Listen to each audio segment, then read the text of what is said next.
அன்பு சொந்தங்களுக்கு அஸ்ஸலாமு அலைக்கும். வாங்க வீடியோக்குள்ளே போகலாம். இன்றைக்கி நம்ம வந்து ஒரு சிக்கன் பிரியாணி தான் செய்ய போகிறோம். அதுக்கு வந்து இதில் வந்து ஒரு உலக்கும் இந்த அளவு அரிசியும் போட்டிருக்கோம். இது வந்து அரை கிலோன்னு சொல்லுவாங்க.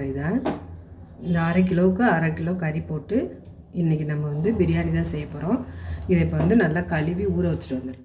பாருங்கள், இப்போ நல்லா 2-3 தடவை கழுவிட்டு இப்போ நம்ம நல்லா அரிசியை வந்து ஊற வச்சிடலாம். இதை ஊற வச்சுட்டு நம்ம அடுத்து என்ன பண்ண போகிறோம்னு பாருங்கள்.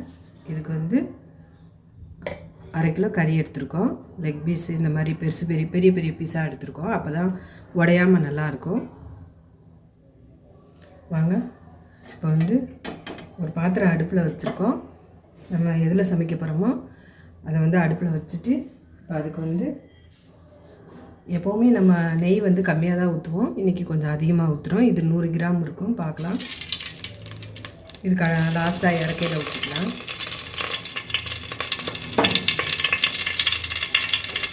இதோட கொஞ்சம் கோல்டு வின்னர் கொஞ்சம் ஊற்றிக்கலாம். இது ஒரு 50 கிராம் இருக்கும். கோல்டு வின்னர் 50 கிராம், நெய் வந்து 100 கிராம், 150 கிராம் ஊற்றிப்போம். நம்ம எப்போயாச்சும் கொஞ்சம் நெய் அதிகமாக சாப்பிட்றதுனால ஒன்றும் இல்லை.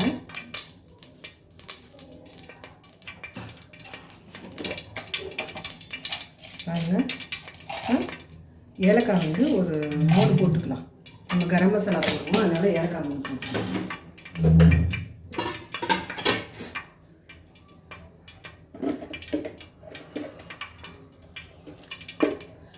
பட்டை ஒரு துண்டு போட்டுக்கலாம்.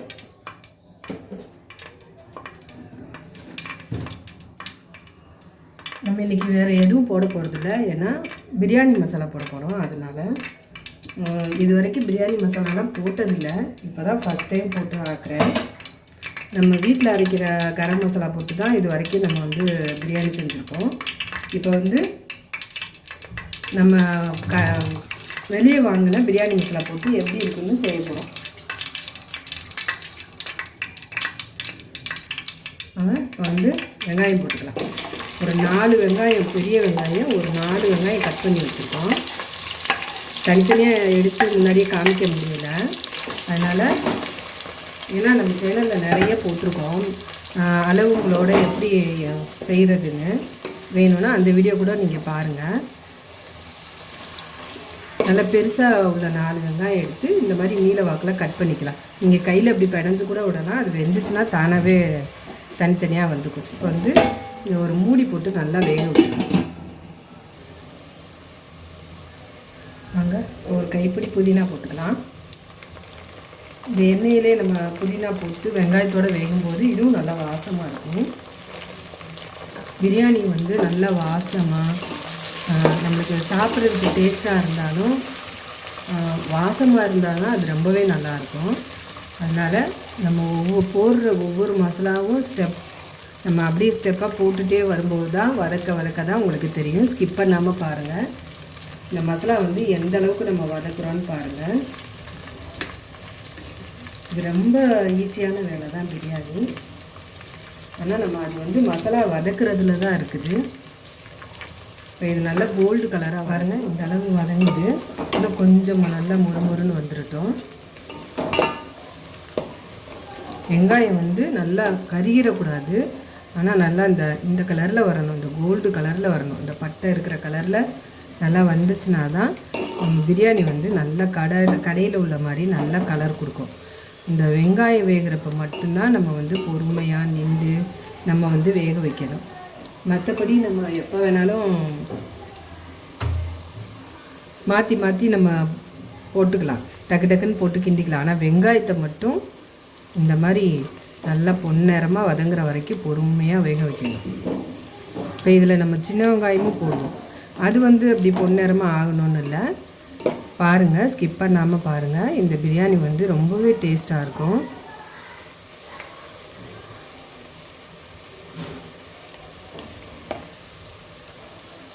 கொஞ்சம் வெந்துடட்டும்.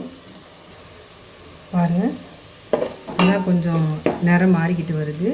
இதை வந்து ஓரமாக நவுட்டி வச்சுட்டு நம்ம வந்து இஞ்சி பூண்டு பேஸ்ட்டு போட்டுக்கலாம். ஏன்னா அதுவும் நல்லா வதங்கணும் நமக்கு. இது ஓரமாக அப்படியே முறிக்கிட்டே இருக்கும். ரொம்ப வதக்கிட்டு நான் நல்லா கலர் மாறிடுச்சுன்னா அப்புறம் ரொம்ப கரிஞ்சிடும். பாருங்கள், இது வந்து 150 இஞ்சியும் 150 பூண்டும் 100 இஞ்சியும் போட்டு அரைச்சி வச்சுருக்கேன். இப்போ 1 2 3 4 பூண்டு. இது வந்து பூண்டு அதிகமாக இருக்கும், இஞ்சி கம்மியாக இருக்கும்.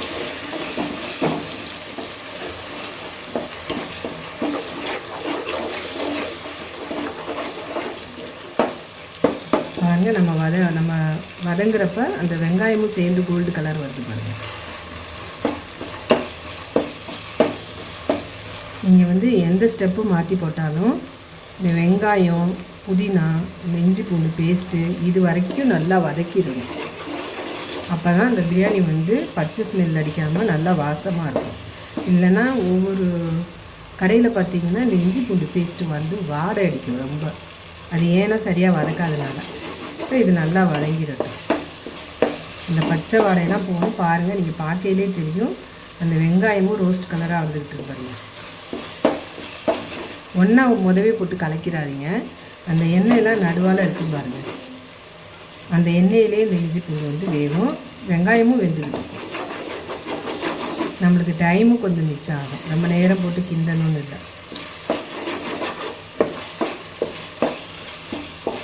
கொஞ்சம் நல்லா வதங்கினதுக்கப்புறம் எல்லாத்தையும் ஒன்றா சேர்த்துக்கலாம்.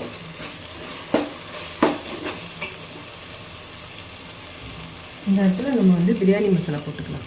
இதுதான் அந்த பிரியாணி மசாலா. இது வரைக்கும் நான் யூஸ் பண்ணதில்லை, இப்போ தான் முத போடுறேன். அதனால தான் மிளகாத்தூள் போடலை.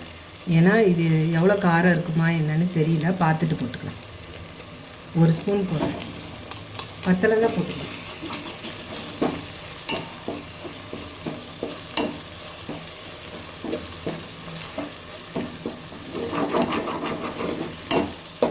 இப்போ எல்லாத்தையும் ஒன்றா சேர்த்து வதக்கிடலாம். ஏன்னா இஞ்சி பூண்டு வந்து லைட்டாக அடியில் பிடிக்க ஆரம்பிச்சிருச்சு. அது வந்து இப்போ கொஞ்சம் லைட்டாக நம்ம ஜார் இஞ்சி பூண்டு அரைச்ச ஜார் இருக்கு பாருங்கள், அது உள்ள தண்ணி கொஞ்சம் விட்டுக்கலாம். இது பார்த்தீங்கன்னா 3 பெரிய தக்காளி பழம் நல்லா பழமாக எடுத்து நறுக்கி வச்சுருக்கேன்.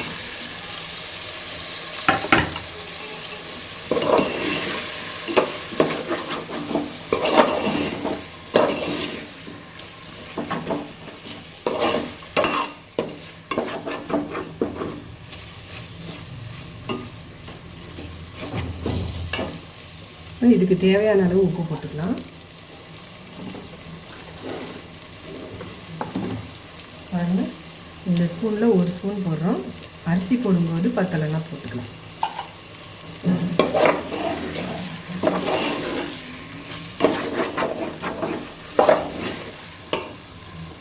நம்ம வந்து அடியில் பிடிக்காமல் தண்ணி கொஞ்சம் விட்டுக்கலாம்.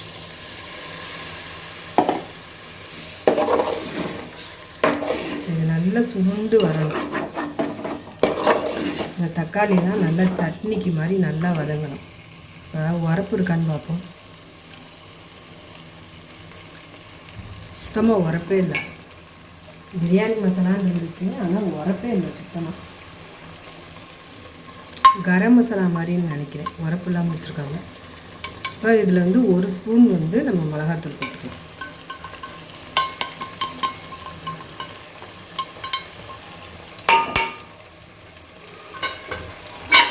இன்றைக்கி இந்த பிரியாணி மசாலா போட்டு நல்லா இருக்கா என்னன்னு தெரியல, பார்ப்போம். நான் எப்போவுமே வந்து நம்ம வீட்டில் அரைக்கிற மசாலா தான் போடுவேன். சரி, இப்படி ஒரு தடவை ட்ரை பண்ணுவோம், ஒரே மாதிரி செய்கிறமேன்னு வாங்கி போட்டிருக்கேன். இந்த தக்காளி வந்து நல்லா கரையட்டும்.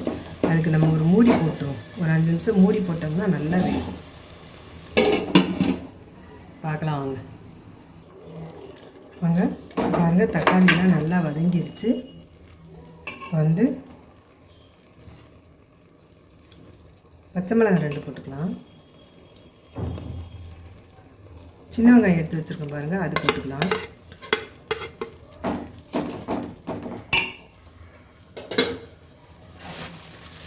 நம்ம ஏற்கனவே தயிரில் தான் ஊற வச்சுருக்கோம் கறி, அதனால் தயிர் விட்டுக்கலாம் கொஞ்சமாக.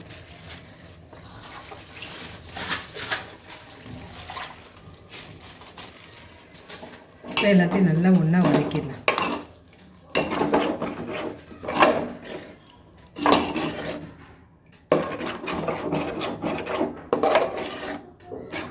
நம்ம மசாலா போட்டோம்ல அது லைட்டாக அடியில் பிடிச்சிருச்சு.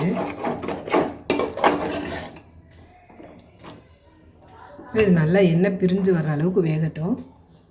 பாருங்கள், இதில் வந்து இப்போ நம்ம சிக்கனை போட்டுக்கலாம். நீங்கள் நம்ம பெருசு பெருசாகவே போட்டோம், கரையாமல் இருக்கட்டும்னு.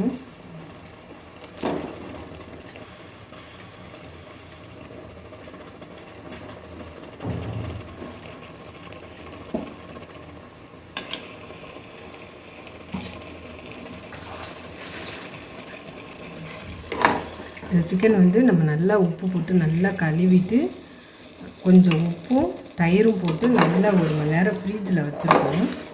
ஏன்னா அப்போ தான் நல்லா சாஃப்ட் ஆகும் கறி. அதனால்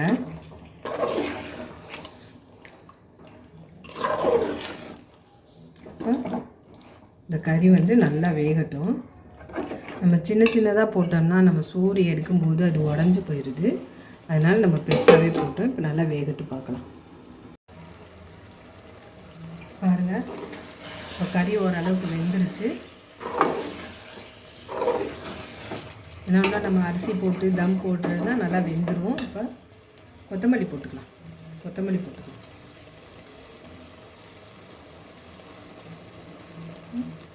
லெமன் புழிஞ்சு விட்டுக்கலாம். 1/2 லெமன்.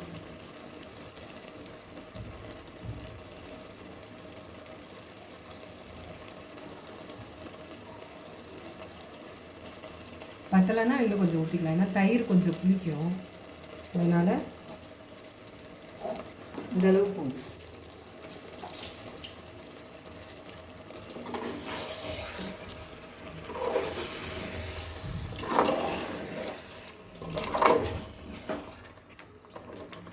பாருங்க, கறி வந்து அப்படியே முழுசாகவே இருக்கும். ஏன்னா நம்ம சின்ன சின்னதாக நம்ம போட்டோம்னா சிக்கன் வந்து நல்லா உடஞ்சிருது. அடி பிடிக்காமல் மட்டும் பார்த்துக்கணும். கொஞ்சம் பெரிய சட்டி, கனமான சட்டி இருந்தால் நீங்கள் வச்சுக்கலாம். நாங்கள் 1/2 கிலோவுக்கு வந்து இவ்வளோ இந்த அளவு தான் வைக்குவோம்.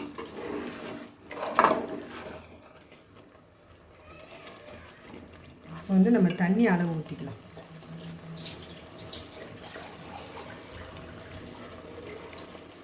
இதில் வந்து நம்ம 1.5 டம்ளர் அரிசி வச்சுருக்கோம். 1.5 படி 3 படி தண்ணி வச்சுக்கலாம். 1க்கு 1.5.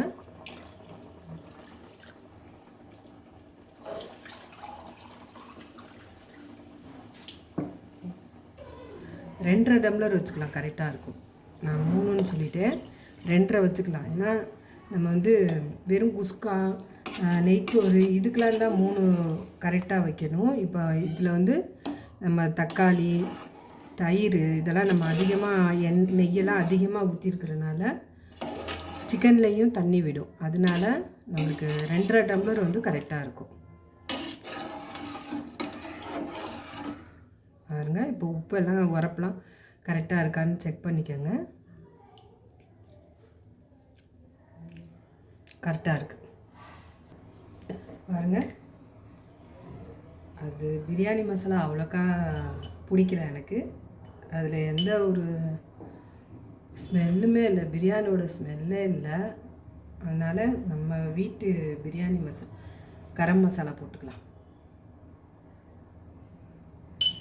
கொஞ்சமாகவே போட்டுக்கலாம், ஏன்னா அதுவும் கொஞ்சம் போட்டிருக்கோம். அதனால் கொஞ்சமாக போட்டுக்கலாம். நம்ம வீட்டில் அரைக்கிற மாதிரி வராது. ஒன்று நல்லாயிருக்கும், ஒவ்வொன்று பிரியாணி மசாலா வந்து அவ்வளோக்கு செட் ஆகலை. அதில் பிரியாணி மசாலான்னு தான் போட்டிருந்துச்சு, ஆனால் அவ்வளோக்கு அது டேஸ்ட்டே தெரியல.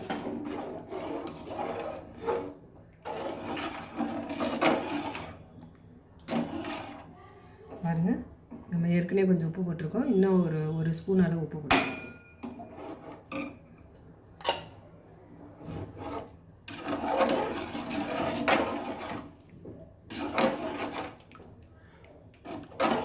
நம்மளாக வீட்டில் வாங்கி அரைச்சோம்னா ரொம்பவே நல்லாயிருக்கும்.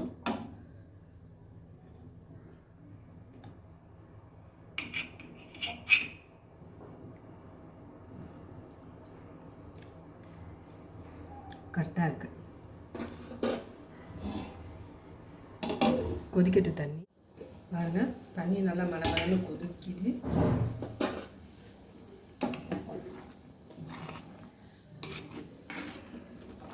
நம்ம இப்படி நல்லா கொதிச்சு போட்டால் தான் நல்லா டேஸ்ட்டாக இருக்கும்.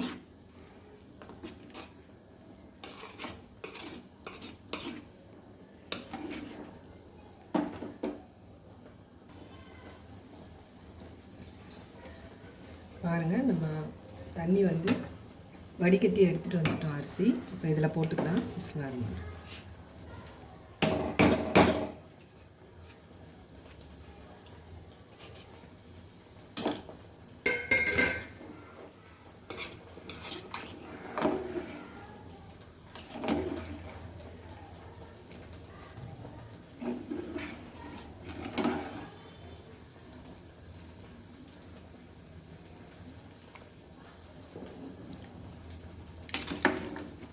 இப்போல்லாம் கரெக்டாக இருக்குது.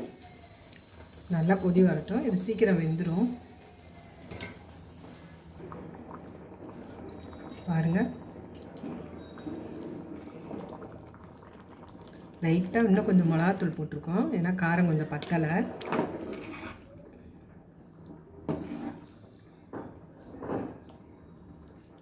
நம்ம மிளகாத்தூள் வந்து ஒன்று எண்ணெயிலே போட்டு வதக்கணும், அப்படி இல்லைன்னா இந்த மாதிரி லாஸ்ட்டில் கொதிக்கையில் போட்டோம்னா நல்லா கொஞ்சம் கலர் கொடுக்கும். கரம் மசாலா வந்து மிளகாத்தூளும் போட்டு அரைச்சிருப்பாங்கன்னு நினச்சிட்டு போடலை.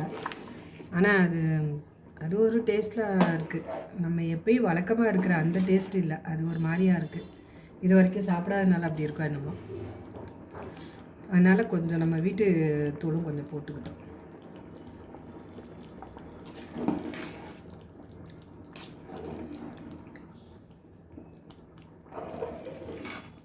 பாருங்கள், இன்னும் கொஞ்சம் அப்படியே வேகட்டும் சிம்மில்.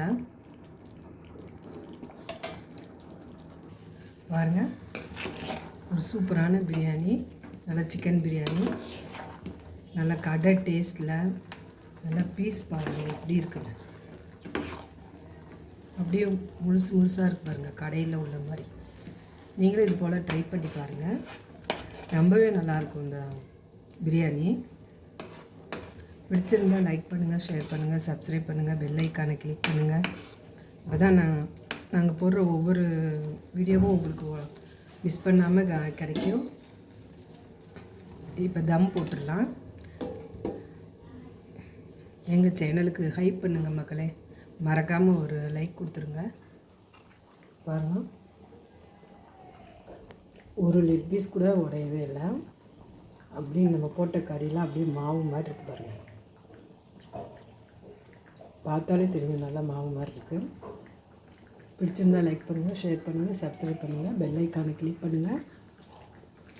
மறந்துடாமல் நம்ம சேனலுக்கு ஹைப் பண்ணுங்கள் மக்களே. ஃபாலோ பண்ணதுக்கு ரொம்ப நன்றி.